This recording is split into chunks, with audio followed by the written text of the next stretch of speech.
Hello everyone and welcome back to Let's Play Sword of the Stars 2. This is episode 5, I believe.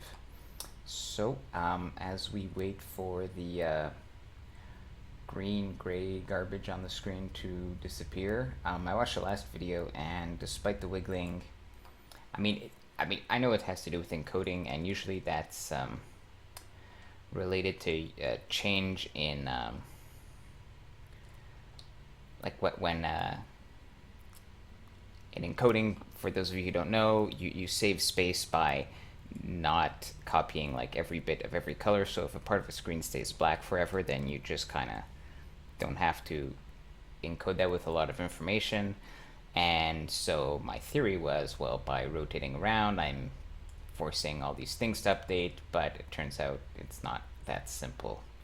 Anyways, so by now the chunk is probably cleared up. So, on to more important things. I'm going to go ahead and just play this a bit on autopilot while I explain a couple of things that came to mind. One of the things that occurred to me, last episode, I mentioned using civilian colonists to colonize these planets. And I said, well, it doesn't cost you anything to terraform except the cost of the stimulus, which is quite significant. So is it really worth it to do it? So I just wanted to mention that, well, first of all, you don't have a choice, right? It's the only way you're going to get to colonize these guys. But furthermore, colonizing, or I should say, terraforming can be really expensive in the early game because here you can't see it, but when a planet is habitable but not terraformed yet, you're going to see development cost. And for an 600 rating, that could be like $300,000, we'll call them dollars, per turn.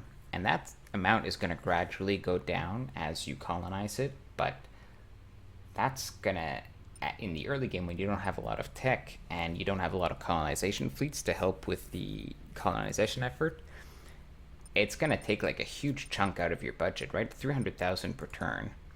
Our budget is only 500,000, so like that would completely cripple our economy if we tried to colonize one of these worlds. So yeah, when you actually compare it to terraforming it yourself, it is quite advantageous. However, later on, you can actually terraform planets very quickly, especially if you have biome colonizer ships, and so that 300,000 is going to go down really rapidly in that case. Okay, so I'm just cycling through the turns here. I'm waiting for my budget to catch up before I queue up more modules in my stations. Typically in the early game, what you'll be investing in is stations. So the Hivers have these extra gate stations, but most other races will only have that naval star base. You probably want to build those 2 dock modules. That's it. You can build then 1 science station and start upgrading that one. It's going to cost about 50 to 100k per turn, which is about what you make. So, you make a bit more than that, but you don't want to start building a lot of stations because then you can't upgrade them and they cost maintenance, so you're going to run your economy into the ground. The other thing that you would usually do, which reminds me, which I didn't do, is usually what I would do is I would build 5 or 6 colonizer ships, depending on if your race starts with 3 or 2 colonizers in the initial fleet. And the reason is because ideally you want your colonization fleets to have like 8 colonizers in 1 command ship. Or if you're not Hiver, you may need, although very rarely, but you may need a supply ship or 2 in order to make the trip. So, actually, I'm going to explain that right away, even though I can't show it to you because I don't have any habitable planets. Grr. Um, but this is something that you're going to run into like right away if you play your game and even if you played Hyper. So I'll explain how the colonization works. So in order to colonize a planet, you right click the system like we did for the building or the survey, and then you select colonize, and then you pick your fleet. The fleet will make its way over there. If it's Hyper, it'll get there the next turn, right? Because you've got a gate. And then for each colonizer ship you have, you will instantly build a certain amount of infrastructure. So it's about 1 to 2-ish per colonizer. And then from then on, the colony will, if it's a unfriendly, like inhospitable environment, like say a climate hazard rating of 300 or 400 or whatever, it'll have to gradually terraform itself and gradually improve its infrastructure, and you can control how fast it does that. I mean, you can tell it to work more on one or the other, but essentially it'll do that gradually until it becomes a developed colony. Now, what you can do is you can tell a colonizer fleet to support a system updates developing colony. And what will happen, notice, sorry, I'm going to pause. Notice that now my station is flashing. That means I have a new station that is ready to be upgraded. And this is my science station from the beginning. So I'm going to upgrade it now. Upgrading a station costs a certain amount of capital, right? Here it costs 240,000 credits or dollars or whatever. This is why I haven't spent money on anything else because, right, I'm gonna barely break even. If, by the way, okay, so let me finish with the colonization explanation. So the support mission, your fleet is gonna make trips back and forth to its home base, and each time it gets there, it's gonna drop off supplies, and when it does that, your terraforming sort of improves by a big chunk, and so does your infrastructure, much faster than it would on its own. So here you can see the huge advantage of being Hivers, which is that it only takes one turn to travel back and forth. So your colonies can get developed really quickly. If you were like Tarkas, which are like one of the slowest races, you know, it can take like 5 turns to get like from here to here at the early game, you know, just from these two systems. It's like painful. Okay, maybe that's an exaggeration, but like... Queen, we have made a new star lab for you. System updates. Yeah. Okay, thanks. So, you know, you can get like 8 trips in as a Hiver before you could get 1 in as another race. So that's a huge advantage. And so you want to get as many colonizer ships in there to maximize the shipments. So that's why I would normally build up, I would normally maximize the number of colonizers. That would be one of my first priorities as in any new game. The only reason I didn't do it this time was because of the... hold on, let's make a decision here. Let's get 1 more in engineering. And let's get I mean, I'm going to want all of these eventually. It's just stuff I'm going to research now.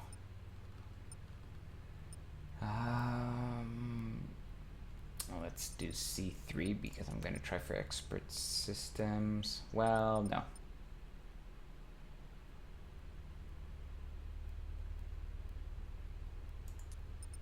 Let's just put another one in industrial. Industrial. Oh, and I get a 3rd one. Okay, we'll do...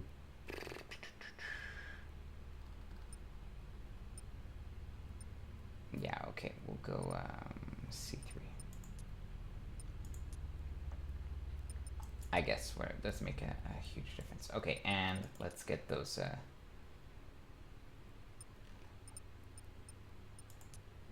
these guys got their docks. Let's get them. This guy's a docks. So you're going to build one module each turn, so it's 45k per turn for 2 turns times 2, plus these modules per turn, which are another like 50k each. So it's 150k per turn in station modules. And in my economy, I'm making roughly that, so I can't afford to spend more than that per turn. So right now I can't afford to be making ships, for example.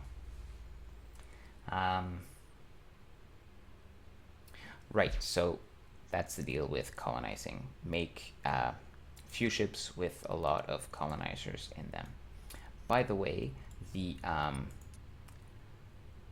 biome colonizers, which you can build only if you've researched that tech that I showed in the last episode, they carry fewer colonizers, but they terraform much quicker.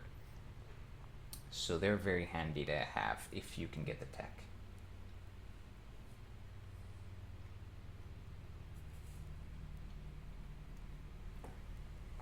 All right, excuse me, I was taking a bite full of ice cream there as the turn passes. So yeah, let's talk about provinces. Actually, well, there's not much to say yet. Oh, we'll talk about this guy. I'm just gonna click through this, make sure nothing happened. Okay. Okay, we've got a couple things to talk about. We made it to Yith. We gated it. How do I know? There's this icon here, and when I click on it, there's a gate. But I haven't surveyed it yet, even though I know there's probably not much to discover still. I knew that this fleet would make it first. That's why I sent the survey fleet first, because I wanted to then use it to survey. Now, survey missions go quicker the more ships you have in the fleet.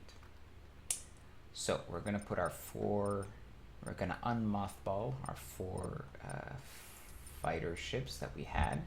I'm not expecting any combat, but might as well. And we're gonna dump 4 supply ships in there. If I was expecting combat, I would go and put them into a nice formation, but for now, that's not important. Okay, I've got my full ship, my full fleet. Right click, survey with these guys, confirm and exit. Oh, see, 3 turns, 2 of which are the travel time. I will return with survey information. Sorry, that just comes out as pretty loud when I hear it, so I feel like I shouldn't be talking over him because you won't understand me.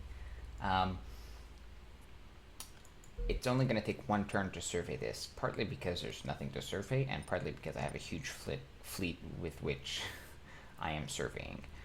When I get the flanks, it might take a few turns. Okay. Well, I didn't talk about this here. These buttons here are going to allow you to get a better view of what's going on in this galaxy. So, as you saw earlier, it's hard to, sometimes get around. All these guys get in your way. The most useful one I find is survey view. It grays everything out except for the systems that you've surveyed. So this allows you to get a very fast look at your empire, and it's also easier to tell, like, where should I send my next expeditionary ships out to. Support range is not so relevant for the hivers because you can gate everywhere, but it's essentially like how, yeah, it's just not that relevant for hivers. It's like how far out you can act. You can do things. Actually, this is relevant for trade. Your colonies later, soon we're gonna develop a trade network. Colonies can only trade with other colonies that are in range of them, except that hivers, because they can gate every colony is in range of every other colony, which gives them a huge trading advantage. The Morgi have a bonus to that trading range, which also makes them great traders. But for other races, that can be a challenge. In other words, maybe this colony might only be able to trade with its, immediate neighbors. It can be complicated to set up nice trade networks. Sensor range will just tell you basically every planet, every station contributes to this. Right, these are all the sensor modules. Also, fleets have sensor ranges. So if any enemy or any kind of object enters into one of these bubbles, I'll know about it. I'll see it. Unless it's cloaked. And that's a different story. Terrain is just like a kind of cosmetic, like it gives you names of, like, I guess you could call them constellations. Not very relevant. And provinces. For now, I only have one province, which is made up of these 3 systems. Let me end turn here. And I'll talk about them. So, provinces are good, generally. You need to research some political science tech in order to make them. You can only make them with systems that are close together. You need to have a civilian station in one of the systems in order to create one, and that'll be the capital. You get bonuses to, I believe, taxation income, which is basically the money you get based on the population. You get some. Do you get bonuses to tax? Yeah, you get bonuses to taxation. I think maybe you get a morale hit. Actually, I just read this, but I can't remember all the details. One of the main bonuses is with regards to trade. System updates. Oh, hold that thought. We completed the survey and found nothing, just like I thought. That's okay. Alright, the survey fleet's gonna come back, and it'll be ready to survey our next system. Let's end turn. So when you trade, you make more money if you trade to a system outside your own province. So if you have many different provinces, and if you're hiver, they'll always manage to send their goods to some far-flung province, thereby increasing your trade. Plus, being in a province reduces piracy by a little bit. So they're just good things to have all around. Okay, and the next thing I'm going to do in this video is I'm going to actually build that gate ship that we were designing earlier, because it's going to take a couple turns to build, and by the time it's ready, System updates. see, this, which was my colony ship, which is not being used, so this gate is finished, which means I can send my survey fleet out here. Even 4 orbiting bodies is only going to take me 1 turn, because I packed this fleet full of ships. Come, my sons. We will survey this system. Thank you, Mr. Bugman. So, this guy is going to get there in 2 turns, which is about how long it'll take me to build my fancy gate ship.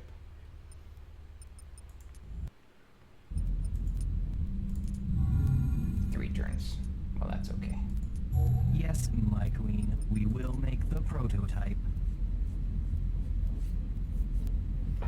Actually, 3 turns is perfect because it's 2 turns to gate, but then 1 turn for the command ship to return, and then he'll want to pick up a new gate ship, and he'll be on his way. So actually everything's lining up because the survey fleet's also going to be back in 2, and then I can send him on to survey this. Now hopefully we're going to find a habitable planet here, and if we do, we're going to want to colonize it.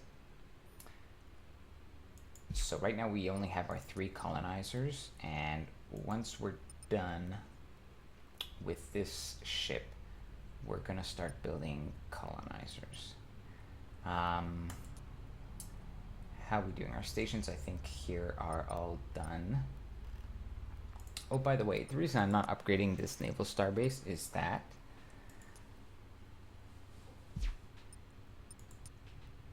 it would cost 1.5 million credits, and I just don't need it because I don't need to have more satellite defenses. I don't even have any. It's just not a worthwhile investment yet.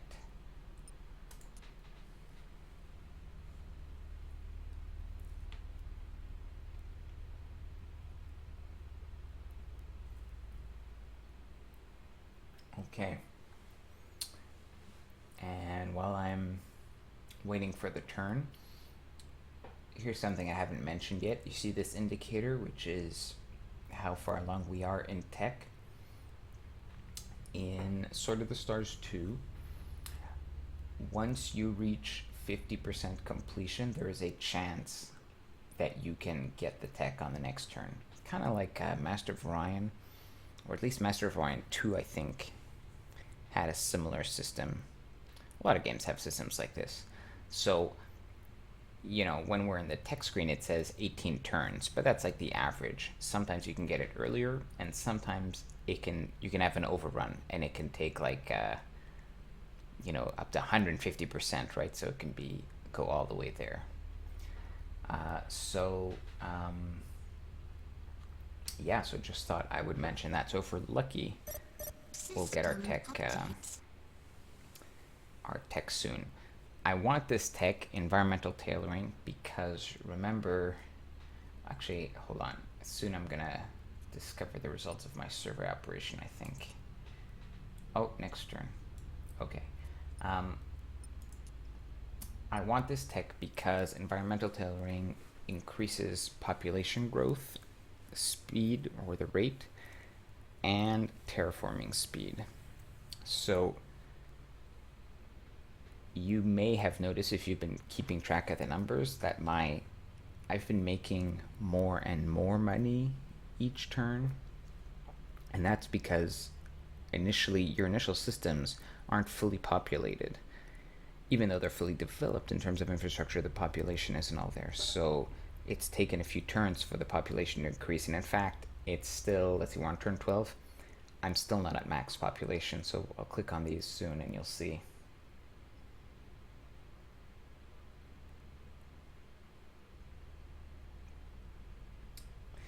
I'm afraid I'm going to have to start editing these turn timers, because with the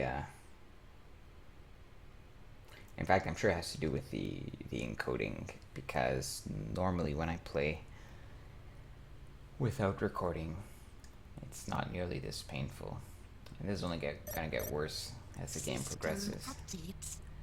Oh no. Oh phew. Took a while to load. I was afraid we had completely inhospitable planets. Okay, this is fantastic. So Flinks 2, climate hazard 41. That's tiny. This is super easy to colonize. Look, development $547 is what it's gonna cost per turn, which is nothing. Compare that to this guy, 267, still pretty decent. 40,000, that's not much. Plus, these are nice planets, size 5 and 6, and over 5,000 resources. This guy, 440, 146. Eesh. I mean, I would have colonized it just because I don't have anything else to colonize. Plus, it's got good size and resources. But that could be expensive I mean, especially, so, before I forget, right, we're still not at 1 billion, which we could be at. We were at 500,000. We're only halfway there, so that's why this technology is important. This guy, right, our budget 12 turns in is 630,000. If we had to spend 150,000 a year to develop a colony, that's like 20% of our budget. That's huge.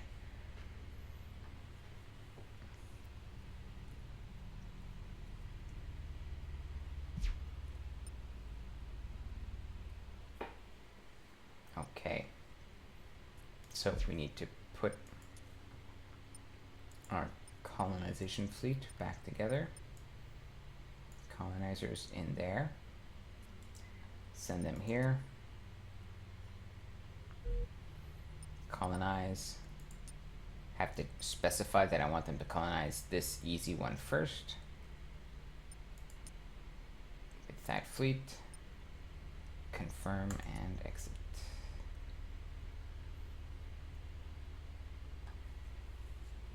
My sons will keep them safe, Majesty.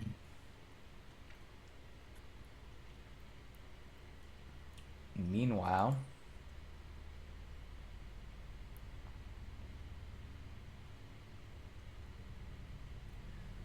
and next turn, I'm going to, this game kind of got jammed here. There we go.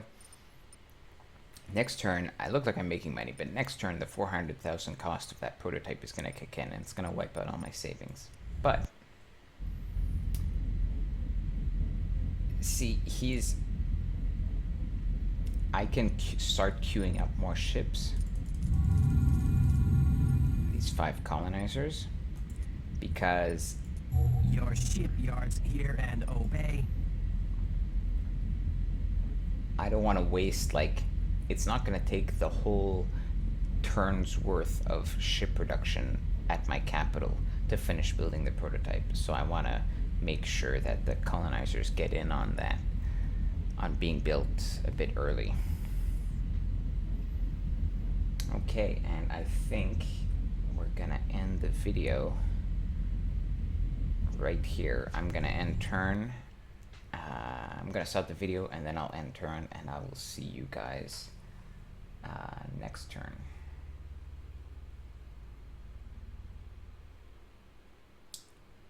All right, see you guys next turn.